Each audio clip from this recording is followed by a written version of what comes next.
की फैमिली में आप सभी का स्वागत है। कैसे हैं आप सभी? आशा करती हूँ कि सब लोग बढ़िया होंगे, स्वस्थ होंगे और अपने जीवन में आगे बढ़ रहे होंगे। और यहाँ पे देखिए, यहाँ पे मॉर्निंग का समय है। आप सभी के साथ ऐसा होता है क्या कि जब आप बच्चे को छोड़ करके उठिए काम करने के लिए कि मैं थोड़ा काम कर लूँ, तब तक बच्चे साथ में उठ जाते हैं। पता नहीं उनको कैसे पता चल जाता है कि मम्मी उठ के चली गई है और वो लोग भी निकल जाते हैं। तो ये चीज़ें मेरे साथ होती है या आप सभी के साथ, मुझे बताइएगा ज़रूर। और यहाँ पे देखिए, उसके बाद मैंने थोड़ी सी साफ़ सफाई करने के बाद यहाँ पे ना अच्छे से मैंने अपने किचन को चमकाया है, क्योंकि जब तक अच्छे से साफ़ सफाई नहीं हो जाती खाना बनाने का मन नहीं होता। तो इसको सबको मैंने अच्छे से धुला है और साफ़ किया है। चूल्हा वगैरह थोड़े से गंदे हो गए थे। और यहाँ पे देखिए, ये झाड़ू लगा रहा है बाबू मेरा।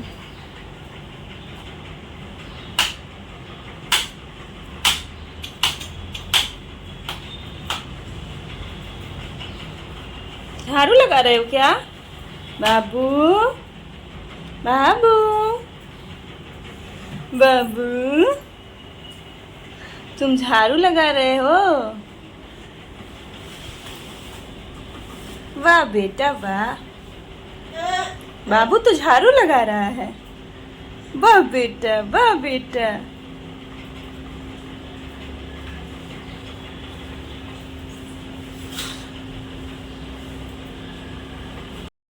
यहाँ मैंने बच्चे को नहा धुला के खिला दिया है और सुला दिया है। और फिर मैं यहाँ पे आ गई हूँ अपना ब्रेकफास्ट करने के लिए। यहाँ पे मैंने दही चूड़ा और कुचा वाला अचार लिया है। तो आप सब खाते हैं कि नहीं दही और चूड़ा के साथ सब्जी या अचार? तो बताइएगा मुझे तो काफ़ी ज़्यादा पसंद आता है।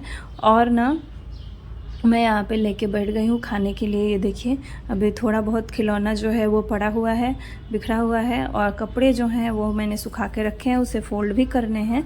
अभी मैं दिखाती हूँ। बाबू सोया हुआ है। ये देखिए, बच्चे जब सोते हैं ना तो लगता ही नहीं है कि मतलब थोड़े से भी बदमाशी करते होंगे, नटखट होंगे। ये इतने मासूम लगते हैं ना सोते वक्त। ओहो, क्या मतलब सुंदर लगते हैं सोने के टाइम। और मैं आ गई हूँ यहाँ पे देखिए सब्जी बनाने के लिए, लंच प्रिपेयर कर रही हूँ यहाँ पे मैं। तो साग वाला जो प्याज है, वो हरा वाला प्याज, तो वो मैंने लिया है। आधे का मैं बनाऊँगी पकौड़ी और आधे का सब्जी बनाऊँगी आलू वगैरह डाल करके।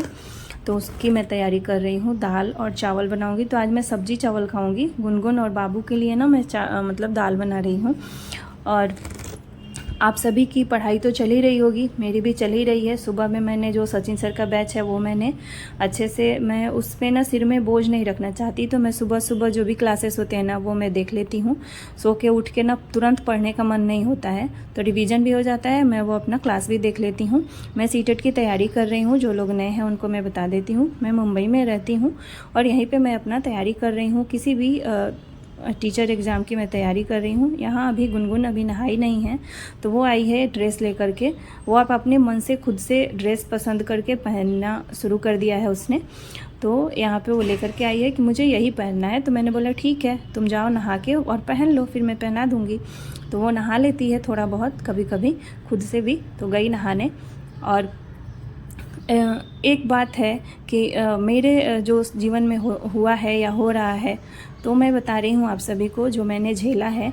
कि देखिए, लड़कियों का जो दायरा होता है ना, लड़कियों के जो समाज में जो मेंटलिटी है ना, जो हमारे सोसाइटी की, वो ऐसी है ना कि बहुत सारे लोग होते हैं जिनके घर में लड़कियों को आज़ादी मिलती है, या वो बहुत सारा जो सपने होते हैं वो शादी के पहले ही पूरे कर लेते हैं। लेकिन बहुत सारे लोग शादी के बाद पूरे करते हैं अपने सपने, अपने परिस्थिति के अनुसार अपने जीवन में आगे बढ़ते हैं। तो मैं उन्हीं में से एक हूँ जो शादी के बाद अपने सपने को पूरा करने के लिए जिद पकड़ी हूँ। जो कि मैंने बचपन से ही ये सपना देखा था कि मैं कुछ करूँगी, कुछ बनूँगी। लेकिन परिस्थितियाँ कुछ ऐसी बन गई, कुछ हेल्थ इशू मेरे साथ ऐसे हो गए कि मैं नहीं कर पाई। और फिर मैंने सपने देखना शुरू किया है। तो मैं अभी आप सबसे यही कह रही हूँ कि समय रहते या अपने उम्र रहते अपने सपनों को देखना शुरू करिए, अगर आपने रोक दिया है तो। और समाज में ऐसी सोच होती है ना कि लड़कियों को ज़्यादा बढ़ावा नहीं मिलता है। 100 में से 5 लोग ही ऐसे होंगे जो लड़कियों को बहुत ही अच्छे तरीके से वो पाल पोस के बड़ा करते हैं या उनको आज़ादी देते हैं। क्योंकि बहुत सारे लोग होते हैं जो मतलब आज़ादी का गलत फ़ायदा भी उठा लेते हैं, लड़कियां जो करती हैं। और बहुत सारे लोग, बहुत सारी लड़कियां ऐसी हैं जो अपने अच्छे अच्छे सपने को भी पूरा किया है उन्होंने, और परिवार से भी उनको ऐसे मतलब तरीके से बड़ा किया जाता है। तो अभी भी समाज में ना इस तरीके से सोच है लोगों की कि लड़कियों के ना सब कुछ करने की आज़ादी दी जाती है, बट लेकिन उसमें ना साइलेंट एक चीज़ होता है कि आप सब कुछ करो लेकिन आपकी जिम्मेवारियां लड़कों से काफ़ी ज़्यादा, बहुत ज़्यादा बढ़ जाती हैं। और यही कारण है ना कि लड़कियां समय से जल्दी समझदार हो जाती हैं। यहाँ पे मैं अपना खाना पीना बना करके और यहाँ पे पढ़ने के लिए बैठ गई हूँ। और मैं यहाँ पे ना अभी केमिस्ट्री का जो चैप्टर है वो कंप्लीट कर रही हूँ, और मैं एनसीईआरटी का ये बुक है उसी से मैं कंप्लीट कर रही हूँ। ये 6 to 8 का है। तो मैं यही सब आप सबके साथ बताती रहती हूँ कि सपने हमने देखे हैं ना तो पूरी करने की जिम्मेदारी भी हमारी बनती है। और अगर हम जिद्दी हैं ना तो हमारे जो परिस्थितियाँ हैं ना वो हमारे सपनों के आड़े नहीं आ सकती हैं। अगर कुछ समझदारी ना मेरे हिसाब से समय के साथ साथ और उम्र के हिसाब से आती है, नहीं तो ये समझ हम जैसी लड़कियों को और पहले आ जानी चाहिए। तो लेकिन मैं यही बोल रही हूँ ना कि कुछ चीज़ें समय के ऊपर ही निर्भर करती है, कुछ चीज़ें ज़िंदगी हमें सिखाती है। और जो ज़िंदगी सीख देती है ना वो कोई गुरु या कोई आदमी, कोई भी आपका जो सगा संबंधी या फिर दोस्त मित्र होगा वो नहीं बता पाएगा। कुछ चीज़ें हमें हमारी जीवन से सीख मिलती है, जो प्रैक्टिकल चीज़ें होती हैं वो हमारे जीवन ही हमें सिखाते हैं। तो मैंने भी शादी के पहले जॉब किया है और जॉब के साथ साथ बहुत सारे काम किए हैं, ट्यूशन पढ़ाए हैं।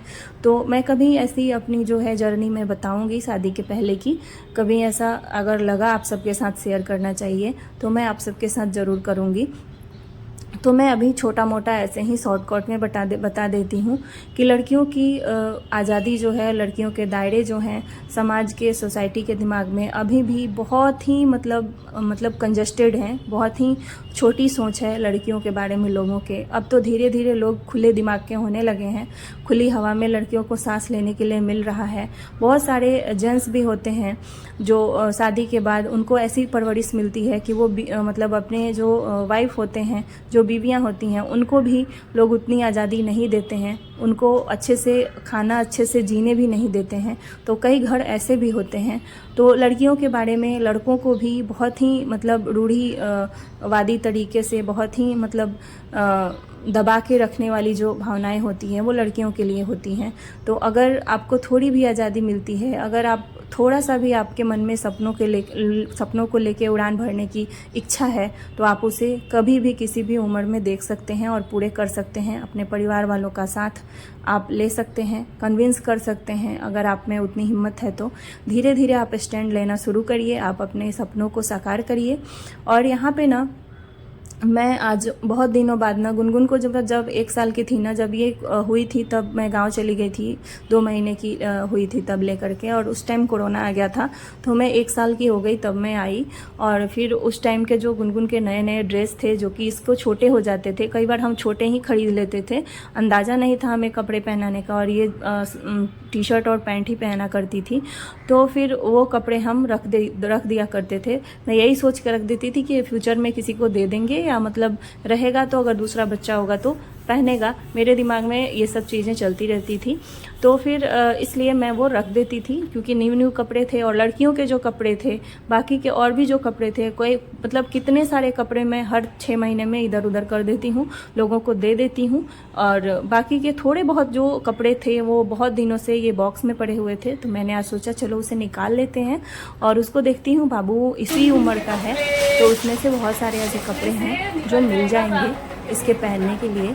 तो वही मैं आज चेक कर रही हूँ, क्या पता इसको 2-4 कपड़े मिल जाएं। और बाकी के कपड़े जो हैं वो मैं दे दूँगी। अनाथ आश्रम में से भी लोग आते हैं, उनको भी मैं दे देती हूँ, वो लोग भी पहना देते हैं। तुम्हारे लिए कपड़े ये देखिए, ये ना एक बार ना गुनगुन के पापा लेकर के आए थे, ये बाबू का कोट, ये वाला। तो ये नया ही है बिल्कुल, लेकिन ये ना थोड़ा छोटा था ना, तो मैंने गुनगुन को पहना ही नहीं है, बिल्कुल ही नए हैं। तो ये अब बाबू के लिए हो जाएंगे। बैठो थोड़ा बोल रही, बैठो सीट पे मत करो। ले लो। का कपड़ा है, बाबू नहीं ना पहनेगा। खिला रही हो, देख रही हो, ये लड़कियों के कपड़े हैं। तो भी मैं लड़की हूँ। तो तुम बड़ी हो गई ना, तुम्हारे में नहीं ना आएगा। तो पर बाबू लड़कियों के कपड़े पहन सकते हैं। नहीं, बाबू भाई है, बच्चा है, लड़का है, लड़के के कपड़े कैसे पहनना है? छोटा है तो उसके अंदर नहीं आएगा। ये देखिए फ्रेंड्स, ये भी गुनगुन के कपड़े हैं। ये देखिए, ये भी बाबू के लिए आ जाएंगे। देखो, बैठो नीचे, बाबू के लिए कपड़े छांटो उसमें से। तो ये देखिए, ये हो गया, 2 सेट हो गया। फिर ये देखिए, ये भी, अरे बाबा बाबा, बाबू खड़ा हो गया, बाबा बाबा बाबा बाबा बाबा बाबा। ये देखिए, तो भी मैं अपने गणेश को पहना सकती हूँ। हाँ बना दो। गणेश का ही कपड़ा हो जाएगा। ये देखिए, हटो हटो, ये देखिए, ये भी एक कपड़ा है। गणेश वही है ना, ये भी गुनगुन का ही कपड़ा है। ये गुनगुन ना मतलब लड़कों के ही ड्रेस पहनती थी बचपन में, तो ये भी उसका कपड़ा हो गया। ये इतने सारे बाप के कपड़े हो गए।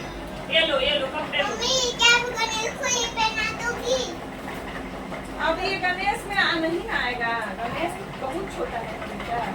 छोटा नहीं है, बड़ा छोटा है पर भूत है। लो, वाह, अब हटो, उतर जाओ। अब पेट में से पैदा हुआ बच्चा इतना छोटा नहीं आ पाएगा। अब इसमें ना, जब मैं कोरोना के समय में ना, मैं जब यहाँ पे आई थी मुंबई में, तब ये गुनगुन के लिए मैंने ये सब कपड़े लिए थे। अरे हाँ, मुंबई में। और इसी उम्र में ना 9 मंथ की थी गुनगुन, तो मैं लेकर के आई थी इसको गांव से। और मेरे गणेश को तो देख लीजिए। हाँ अच्छा है, चलो हटो।